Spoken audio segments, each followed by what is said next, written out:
자, 오늘은 또 무슨 이슈가 등장을 하고 있는지 정보회의 시작하겠습니다. 메리츠증권 영업부 금융센터 이수철 이사 나와 있습니다. 어서 오십시오. 안녕하십니까? 네. 뭐 별로 달라진 게 없습니다. 네. 네. 비트코인 얘기할까요? 전주말 좀 날씨가 추웠었죠. 지난주에요. 예. 꽃샘추위라고 네네. 보통 얘기하는데. 근데 이제 그래도 봄은 오지 않습니까? 저희가 이제 그걸 지금 수십 년째 얘기하고 있지 않습니까? 저희가 네. 날이 추워지면서 점점 이제 거기에 몸이 적응하듯이 지금 이제 시장 금리가 오르는 과정에 날이 적응하고 추워졌다가 있는 풀리면서 이렇게 되는 겁니다.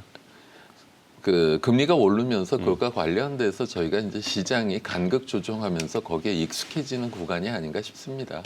그래서 이제 지내놓고 보면은 뭐 1.75%가 됐든 2%가 됐든 금리는 금리대로 오르고 시장은 시장대로 오르는 그 사이클이 오기 전에 지금 꽃샘추위 단계이기 때문에요. 그러면 지금 대다수 기업들이 작년 결산을 다 공시를 하고 있는데 1분기도 좋아지고 2분기도 좋아지고 있는 기업들이 무엇인가 저희는 그쪽으로 압축을 해서 대응을 하시면 좋지 않을까 싶습니다. 네.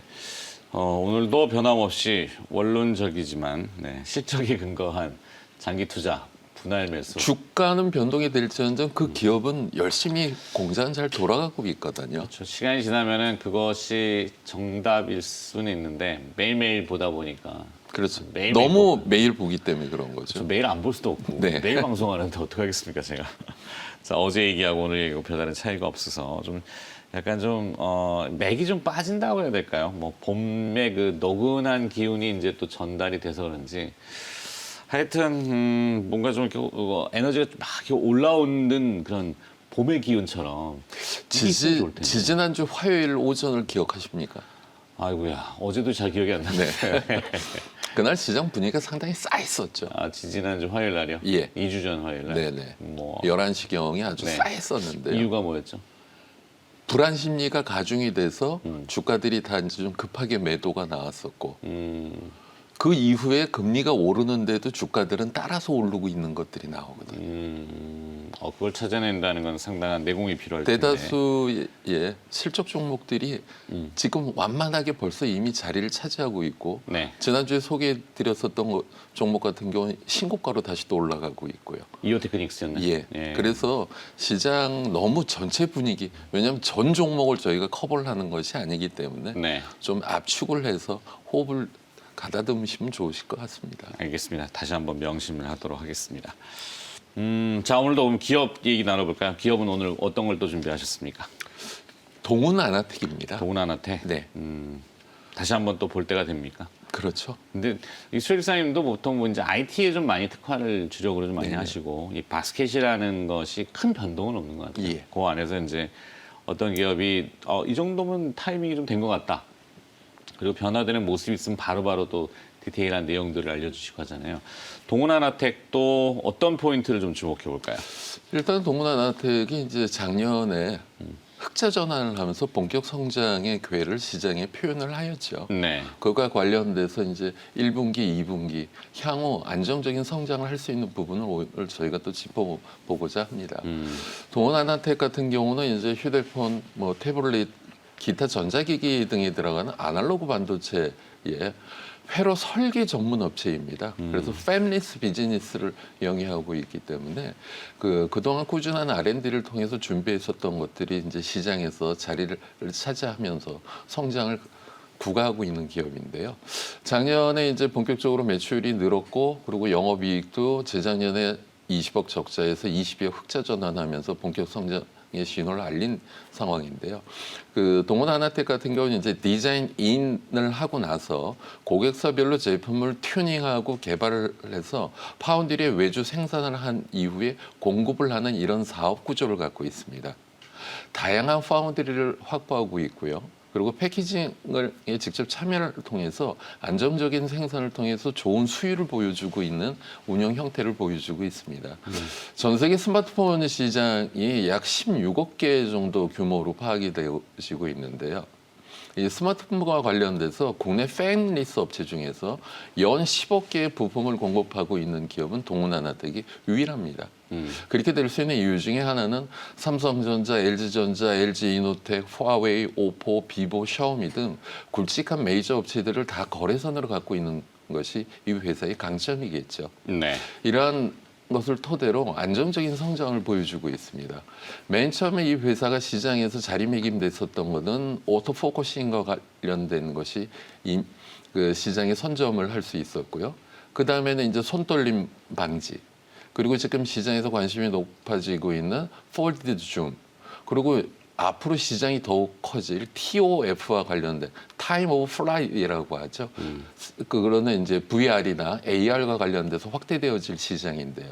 이렇게 그 카메라 시장의 발전에 따라서 그것과 관련돼서 1세대, 2세대, 3세대, 4세대라 할 수 있는 것들을 전체를 다 아우르면서 준비한 것이 이 회사의 장기 성장 동력인 것 같습니다.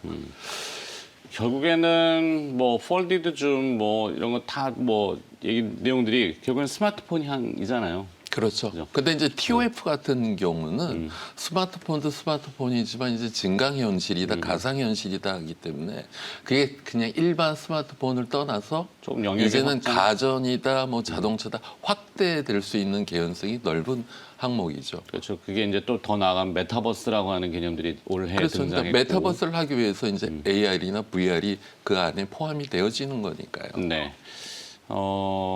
하여튼 그 아침에 뉴스 플로우를 보다 보니까 주목되는 거는 미국에 네. 지난 일요일 날 그 항공 여객 수가 네, 154만 명 하루에. 급증을 했죠. 예. 네, 그게 이제 코로나 팬데믹 이전 수치를 넘겼다고 하더라고요. 네네. 이제 백신이 많이 보급이 되면서 사람들이 이제 더 이상은 못 참는 거고 여행 가는 거죠. 미국입니다. 네. 마이애미 비치라는 데는 막 인파들이 몰려가지고 뭐 그런 사진들이 나왔어요. 축제 분위기죠. 네. 그게 상징하는 바 그러면은 다시 또 소비가 네. 스마트폰 쪽이 좀 더 뭔가 활력을 찾을 수 있을까? 만약에 그렇게 된다면은 동원아나텍이라든지 뭐 이런 개념들의 영역이 실적으로 반영이 될 것 같아서 그렇게 좀 창의성을 발휘해도 될까 싶긴 그렇죠. 한데요. 네. 그 어차피 지금 스마트폰이라고 하는 것은 지금 점점 기능이 기존에 그냥 핸드폰이었다가 네. 스마트폰으로 진화하면서 이제는 스마트폰은 폴디드 한 번 접지만 이제는 두 번 접게 되면서 PC도 손 안에 들어오게 되는 거거든요. 그러면서 그 안에 촬영과 관련된 기능이 강화가 되면서 개인 영화관 개인 영화 제작도 할 수 있게 되는 거죠. 요즘 보면 개인 유튜버들은 스마트폰 놓고 방송하지 않습니까? 그렇죠. 네. 그렇게 그러면서 이제 메타버스다, VR이다, AR 시장이 확대되어진다라고 했을 때 TOF와 관련된 것도 상당히 늘어날 것이고요. 제일 중요한 건 기본적으로 저희가 이 카메라, 사진이라고 하는 건 저희 삶의 기억이죠. 그래서 어딜 간다, 무엇을 한다라고 했을 때는 기본적으로 스마트폰을 갖고 계신 분들은 행동을 하거든요. 그 행동을 더욱더 체득화하면서 실생활에서 많이 쓸 수 있게 하는 것이 요즘 대세이기 때문에 화질이 더욱더 선명해져야 될 것이고 3D 입체감도 좋아져야 될 것이고 이런 것과 관련돼서는 성장의 기회를 같이 할 수 있기 때문에 상당히 긍정적인 것 같고요. 네. 그리고 이제 신제품이 나오게 되면 고가의 하이엔드 제품서부터 신기능이 탑재가 되어지고 그것이 지금 보면은 이제 중가형, 저가형으로 확산이 되어지고 있는 국면입니다. 중국 같은 경우 지금 파웨이가 탑티어였었지만 미중 무역 관계로 인해서 좀 규제를 받게 되면서 그 자리를 2등, 3등, 4등이 확 치고 나가면서 동남아 시장까지 열심히 침투를 하고 있거든요. 네. 그것과 관련돼서 오토포커싱도 당연히 채택이 되어지고 있고 그리고 OIS도 채택이 되어지고 있고 이런 식으로 동원아나텍이 준비했었던 것들이 새로운 시장이 급격하게 열리면서 동반성장을 할 수 있다라고 하는 것이 올해에도 감히 작년처럼 좋은 실적을 보여줄 수 있을 것이다라고 저희가 말씀드릴 수 있는 부분이죠. 네. 동원아나텍이 지난해 흑자 전환을 했고 그동안 네. 이 팹리스 업체들이 이 개발하는 데는 비용이 꽤 들어가잖아요. 특히 그렇죠. 인건비, 인력비가 많이 들어가기 때문에. 인력비도 인력비고 고정거진, 예. 그리고 이제 새롭게 했을 때 그걸 또 테스트를 해봐야 되거든요. 네. 그래서 동원아나텍 같은 경우는 기본적으로 수년간 R&D 비용을 약 14% 정도를 쓰고 있습니다. 그리고 지금 보면은 사실 이미지 센서 관련돼서는 소니가 강자죠. 네. 그래서 그 TOF 같은 경우는 이미 애플은 채택을 한 상황입니다. 애플 같은 경우는 아무래도 아이폰 통해 시장에서 이 사람들과의 생활을 밀접하게 하기 위해서 먼저 TOF를 채택을 하였고요. 소니사 제품이 들어가 있지만 지금 이제 TOF와 관련돼 갖고는 동문하나텍도 준비를 한 것이 회사의 설명을 빌면 감히 우리가 소니하고 필적할 만한 제품이다. 특히 이제 그 안에 들어가는 그 빅셀 센서라고 있습니다. 네. 그 빛 신호를 이미지로 바꿔주는 건데요. 그걸 이미 다 준비가 된 상태이기 때문에 국내 굴지 업체가 채택을 하게 되면 또 그것과 관련돼서 매출 성장이 퀀텀 점프할 것이다라고 회사는 기대하고 있는 상황입니다. 네. 이게 조금 뭐 더 이렇게 들어가면 IP라고 하는 그 설계하는 지적재산권들이 조금 이제 빛을 낼 수 있는 환경, 산업적인 환경, 뭐 그게 이제 반도체 업계에서 보면은 파운드리라는 개념으로 들어가서 뭐 시스템 LSI, 그다음에 비메모리 반도체, 주문형 반도체 이렇게 하잖아요. 그러니까 각 요소에 그 적합하게 쓰이는 주문 형태의 반도체들. 그게 이제 팹리스 업체들이 많이 담당을 하고 있고, 해외 같은 경우는 이 팹리스 업체들이 굉장히 뭐 전도가 유망한. 국내는 유독 이상하게 이 환경 자체가 좀 터프하게, 러프하게. 그 삼성전자가 과거에 메모리에 치중을 하다 보니까 팹리스의 소중함을 잘 몰랐죠. 그랬죠. 네. 대만 같은 경우는 TSMC가 파운드리를 하다 보니까 이것이 비메모리 시장이 중요하구나, 팹리스가 중요하구나.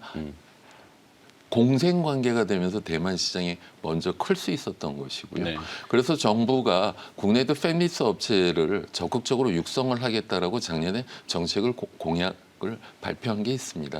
그래서 국내 팹리스 업체들도 지금 적극적으로 대응을 하면서 그래서 팹리스 업체 중에서 흑자 전환되고 매출이 신장되고 그러고 있는 기업들이 뭐 실리콘웍스다, 어버브 반도체다, 뭐 동문아나텍이다 숫자로 올라오고 있기 때문에 국내 팹리스 업체들도 향후 장기 성장 시장에 저희가 희망을 가질 수 있다라고 감히 말씀드리고 싶습니다. 그렇죠. 올해는 좀 달라질 거라고 저도 좀 작년서부터 하나씩 둘씩 돌아나가고 있어요.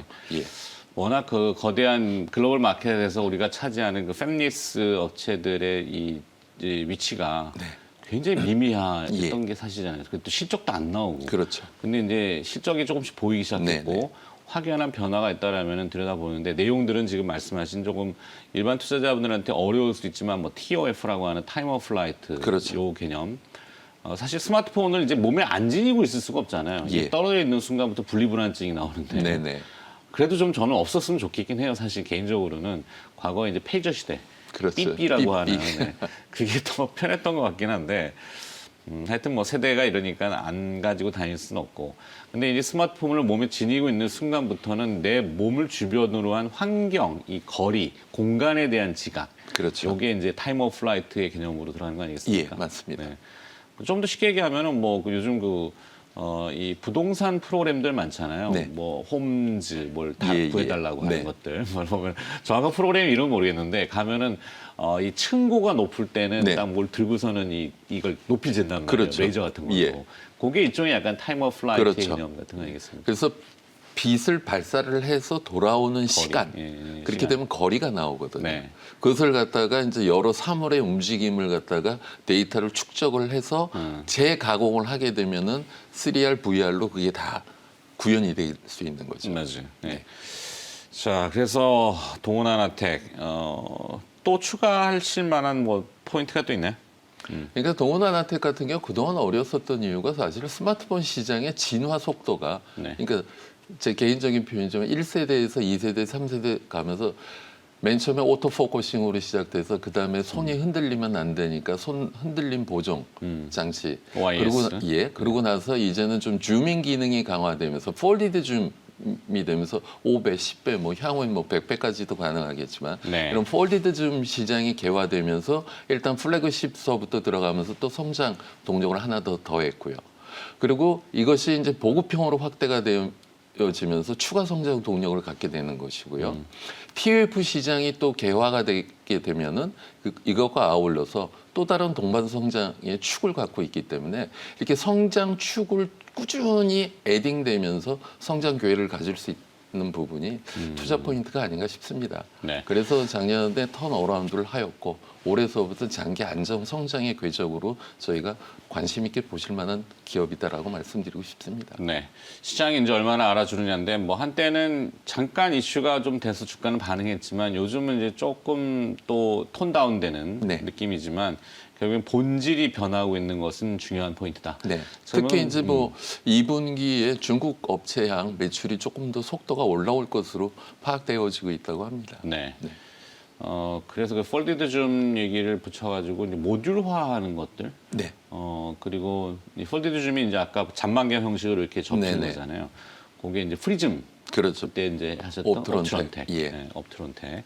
또 자화전자라는 그 안에 스티브 그렇죠. 부동과 관련돼서는 자화전자. 그렇게 같이 봐도 될 것 삼성전기. 같은데요. 그렇죠. 그렇죠? 예. 자화전자, 동훈하나텍, 그다음에 옵트론텍, 옵트론텍, 삼성전기 전기. 뭐 예, 전기가 그걸 모듈을 다 제조를 하니까. 그렇죠.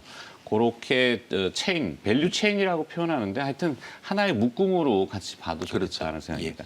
그러면 이제 추가 엔딩으로 끝으로 어떤 매매 전략을 혹시나도 참고하실 만한 디테일, 자세한 것들 하나 좀 이렇게 동원아나텍 주시면요. 같은 경우는 안정 성장으로 쭉 지금 안정적인 모습을 보이고 있기 때문에 지금 사실 그 자동차와 관련돼서 스마트 버튼이 늘면서 그것과 관련된 햅틱 드라이버 IC도 이미 현대자동차에 공급을 하고 있습니다. 네. 그래서 스마트폰이면 스마트폰, 그 자동차면 자동차 이것과 관련돼서 안정 성장을 구하고 있기 때문에요. 매수가는 현재가 말씀드리고요.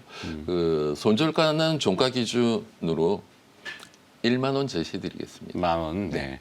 햅틱 드라이버 얘기하니까 또 생각나는데 이게 사실 그 스마트폰 이렇게 뭐 누르다 보면 약간 진동 울리는 징징 거리는. 그러니까 이제 저희가 지금 미세- 보면은 기존의 자동차는 좀 수동식 버튼이었었죠. 아날로그틱한. 예, 아날로그.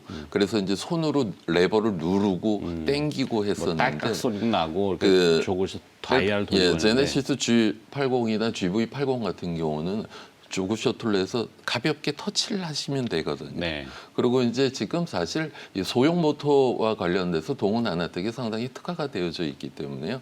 그거 이외에도 자동차에 뭐 그 시트 조정을 한다거나 버튼 조정을 한다거나 유리창을 조절한다거나 이런 식의 지금 보면은 디지털 스위치와 관련돼서 햅틱 드라이버 IC가 많이 채택이 될 것이고요.